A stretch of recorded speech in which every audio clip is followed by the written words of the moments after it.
ಮಹಾಭಾರತದ ಕುರುಕ್ಷೇತ್ರ ತಾವೆಲ್ಲ ಗೊತ್ತು. ಮಹಾಭಾರತ ಯುದ್ಧ ಆದದ್ದು ಆ ಜಾಗದಲ್ಲಿ.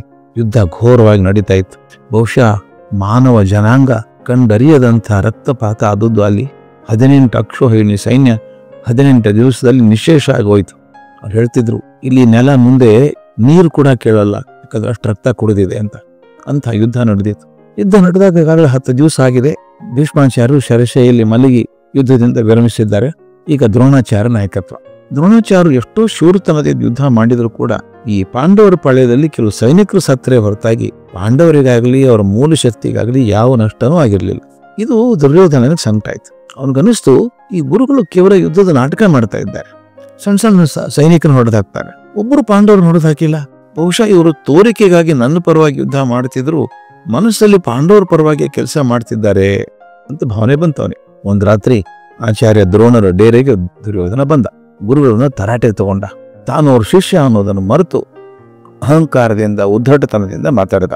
ಸ್ವಾಮಿ, ನಮ್ಮ ಖಜಾನೆಯಿಂದ ದುಡ್ಡು ತಗೊಂಡು ಸುಖದಿಂದ ಜೀವನ ಸಾಗಿಸಿ ಈಗ ಋಣ ಸಂದಾಯ ಮಾಡೋ ಕಾಲ ಬಂದಾಗ ವೈರಿಗಳ ಜೊತೆಗೆ ಶಾಮೀಲಾಗಿ ದ್ರೋಹ ಮಾಡ್ತಾ ಇದ್ದೀರಿ ನಮಗೆ ಅಂತ ಹಂಗಿಸ್ತ.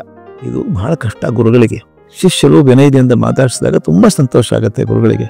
ಶಿಷ್ಯರು ಒಂದು ಒರಟಾಗಿ ಮಾತಾಡಿದಾಗ ನಾನು ನಿಜವಾಗ್ಲೂ ಹೇಳ್ತೀನಿ ಸ್ನೇಹಿತರೆ, ಮಕ್ಕಳು ಅಪ್ಪ ಅಮ್ಮನಿಗೆ ಬೈದರೆ ಎಷ್ಟು ನೋವಾಗುತ್ತೋ ಅದಕ್ಕಿಂತ ಹೆಚ್ಚಿನ ನೋವು ಗುರುಗಳಿಗೆ ಶಿಷ್ಯ ಒರಟಾಗಿ ಮಾತಾಡಿದಾಗ ಆಗತ್ತೆ.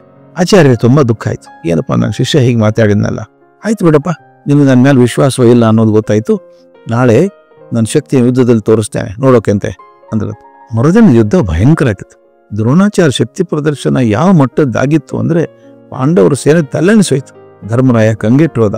ಅರ್ಜುನನ ಬಾಯಿ ಒಣಗೋಯ್ತು.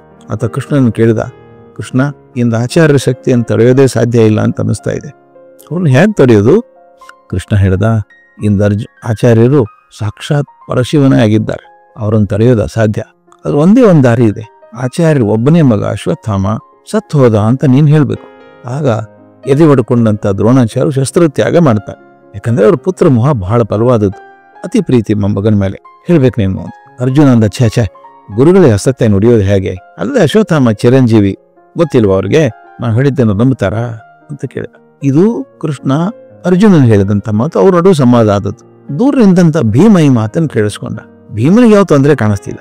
ಅವನಿಗೇನು ಹೇಳ್ಬೇಕು ಹೇಳ್ಬಾರ್ದು ಚಿಂತೆ ಇಲ್ಲ. ನೇರವಾಗಿ ರಥ ತಗೊಂಡು ದ್ರೋಣರ ರಥದ ಮುಂದೆ ಹೋದ.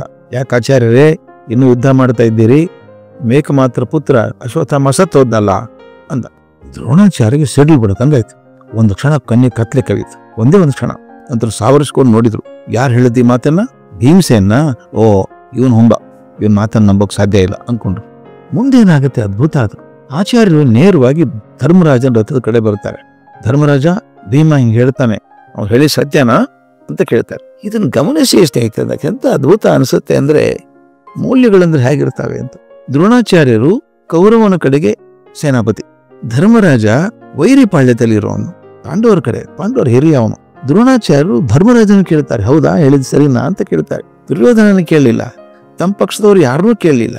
ಅಂದ್ರೆ ಅವ್ರಿಗೆ ಎಷ್ಟರ ಮಟ್ಟಿಗೆ ಖಾತ್ರಿ ಇತ್ತು ಅಂದ್ರೆ ಧರ್ಮರಾಜ ಸುಳ್ಳು ಹೇಳಲ್ಲ, ಅವನು ನನ್ನ ವೈರಿ ಪಕ್ಷದಲ್ಲಿದ್ರು ಕೂಡ ಸತ್ಯನೇ ಹೇಳ್ತಾರೆ ಅಂತ. ಅದರಿಂದ ಸೀದಾ ಅಲ್ಲಿಗೆ ಹೋದ್ರು. ಭೀಮ ಹೇಳಿ ಸತ್ಯ ಅಂತ ಕೇಳಿದ್ರು. ಆಗ ಕೃಷ್ಣನ ಸಲಹೆ ಅಂತೆ ಅರ್ಧ ಸತ್ಯ ಬೆರೆಸಿದಂತ ಸುಳ್ಳನ್ನ ಧರ್ಮರಾಯ ಹೇಳಿದ. ಅಶ್ವತ್ಥಾಮ ಸತ್ತ, ಅದ ಆನೇನೋ ಮನುಷ್ಯನ ಗೊತ್ತಿಲ್ಲ ಅಂತ ಹೇಳಿದ. ಅದ ಕಡೆ ಭಾಗ ಹೇಳುವಾಗ ನಗಾರಿ ಸಪ್ಪಳ ಮಾಡಿ ಕೇಳಿಸ್ಲಿಲ್ಲ ಅವರಿಗೆ. ಯಾವಾಗ ಧರ್ಮರಾಜ ಹೇಳಿದ್ನೋ ಅಶ್ವತ್ಥಾಮ ಸತ್ತ ಅನ್ನೋದು ಅನಿಸ್ತೋ, ದ್ರೋಣಾಚಾರ್ಯ ನಂಬಿದ್ರು, ಶಸ್ತ್ರತ್ಯಾಗ ಮಾಡಿದ್ರು. ಮುಂದೆ ಕಥೆ ಅದು ಜನರು ಗೊತ್ತಿದೆ. ದೃಷ್ಟದ್ಯುಮ್ನ ಬಂದ, ತಲೆ ಕತ್ತರಿಸಿದ ಮಾತು ಬೇರೆ.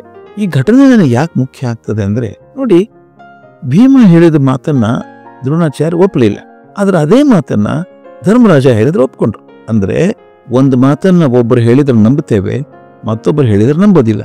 ಹಾಗಾದ್ರೆ ಏನರ್ಥ? ಮಾತು ಎಷ್ಟು ಮುಖ್ಯವೋ ಅಷ್ಟೇ ಮುಖ್ಯ ಯಾರು ಹೇಳ್ತಾರೆ ಅನ್ನೋದು. ಆದ್ರಿಂದ ನಾವು ಮತ್ತೊಬ್ಬರನ್ನ ವಿಷಯ ಹೇಳುವಾಗ ಯಾರು ಅದನ್ನು ಹೇಳಿದರೆ ಪಥ್ಯ ಆದೀತು ಅನ್ನೋದನ್ನು ವಿಚಾರಿಸಿ ಹೇಳಬೇಕು. ಬೇರೊಬ್ಬರು ಸತ್ಯವನ್ನು ಹೇಳಿದಾಗ ಅಪಥ್ಯ ಆಗಬೇಕು. ಅದಕ್ಕೆ ಹೇಳ್ತಾರೆ, ಯಾರು ಏನ್ ಹೇಳಬೇಕು ಅವರೇ ಹೇಳಬೇಕು. ಅಂದ್ರೆ ಮಾತ್ರ ಮಾತಿಗೆ ಅರ್ಥ, ಬೆಲೆ ಬರ್ತದೆ. ಶಾಲೆಯಲ್ಲಿ ಅಟೆಂಡರ್ ಬರ್ತಾನೆ, ನಾಳೆ ಶಾಲೆ ಇಲ್ಲ ರಜೆ ಅಂತ ಹೇಳ್ತಾನೆ. ಯಾರು ಸೀರಿಯಸ್ ತಗೋತಾರ ಅದನ್ನ? ಯಾರು ಹೇಳಿದ್ರು ನಿಮ್ಗೆ ಅಂತ ಕೇಳ್ತಾರೆ. ಯಾರು ಹೇಳಿದ್ರು ನಿಮ್ಗೆ ಅಂತ ಕೇಳ್ತಾರೆ. ಅದೇ ಪ್ರಿನ್ಸಿಪಾಲ್ರು ಮೀಟಿಂಗ್ ಕರೆದೆಲ್ಲ ಅಸೆಂಬ್ಲಿಯಲ್ಲಿ ಹುಡುಗರಿಗೆಲ್ಲ ನಾಳೆ ಶಾಲೆಗೆ ರಜೆ ಕೊಟ್ಟಿದ್ದೀವಿ ಅಂದ್ರೆ ನಿಮ್ಗೆ ಯಾರು ಹೇಳಿದ್ರು ಅಂತ ಯಾರು ಕೇಳಲ್ಲ. ಅಂದ್ರೆ ಮಾತಿಗೆ ತೂಕ ಬರೋದು ಮಾತಿನಿಂದ ಮಾತ್ರ ಅಲ್ಲ, ಆ ಮಾತನ್ನ ಯಾರು ಹೇಳ್ತಾರೆ ಅನ್ನೋದ್ರ ಮೇಲೆ